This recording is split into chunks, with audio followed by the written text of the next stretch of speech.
वाला है, ये बाहर से तो ऐसा नहीं लगता है, लेकिन फिर भी इसमें ज़्यादा कुछ नहीं है। बाहर की एक मैं है, और वो कौन सी है? अवस्थाओं के सारे हमें जो अच्छा लगता है उसमें जो एक मैं मिलती है, उसी में हम अपने आप को बनाए रखना चाहते हैं।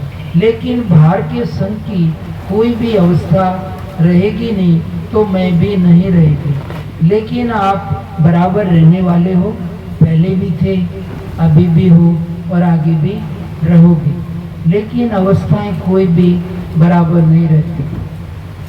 किसी अवस्था में कभी अच्छा लग गया, अब उसी मैं को दोबारा चाहते हो, लेकिन जरूरी नहीं है कि वो अवस्था दोबारा आए। उसी के लिए बार बार जन्मना मरना और जन्मों से लगा रहता है। यही माया है। अब किसी संग से थोड़ा अच्छा लग गया, फिर लगे, फिर एक समय आता है अब उस संग में भी अच्छा नहीं लगता है, फिर क्या करोगे?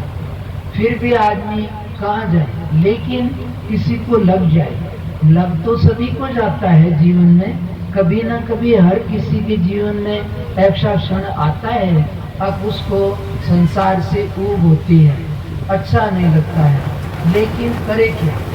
आगे का रास्ता नहीं है, या तो थक के सो जाता है या कहीं चाय पानी या इधर उधर खो जाता है और फिर उसी में लग जाता है।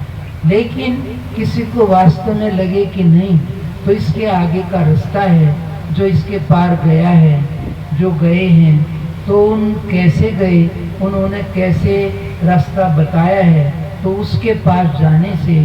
इसलिए भगवान कहते हैं अब ये मेरी माया है, इसको पार करना बड़ा कठिन है। लेकिन फिर भी जो इसके पार हो गए हैं, या मैं इसके पार हूँ, क्योंकि ये मेरी माया है, जो मेरा सहारा ले लेते हैं वो आराम से इसको पार कर जाते हैं। तो भगवान का या पार हुए का सहारा लेना, यही भगवान की शरण कहो या उसके कहे अनुसार चलना, तो इससे पार हो सकते हैं।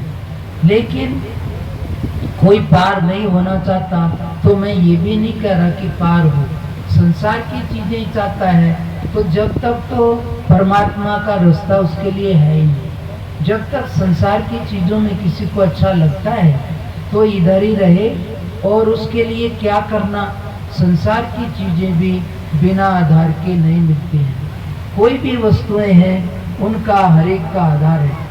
आदमी क्या सोचता है कि मैं मेहनत करके कमा लूँगा, लेकिन ऐसा नहीं है। मेहनत से कमाई होती तो मजदूरों के पास कमाई होती, और दिमाग से होती तो ज़्यादा पढ़े लिखे के पास पैसा होता। लेकिन ऐसा कुछ नहीं है। बहुत से आदमी अनपढ़ होते हैं और बड़े बड़े पढ़े लिखे उनके नीचे काम करते हैं। तो ये तो पुण्य की बात है। संसार की भी चीज़ें चाहिए तो वो किससे मिलती हैं? पुण्य से मिलती हैं। और पुण्य किससे होता है? किसी को भी खुशी पहुंचाने से, उसके दुख में मदद करने से, ये पुण्य की शुरुआत है। बड़ों की सेवा कैसे होती है? उनकी हाँ में हाँ करना, उनके कहे अनुसार चलना, इससे बड़े खुश होते हैं। और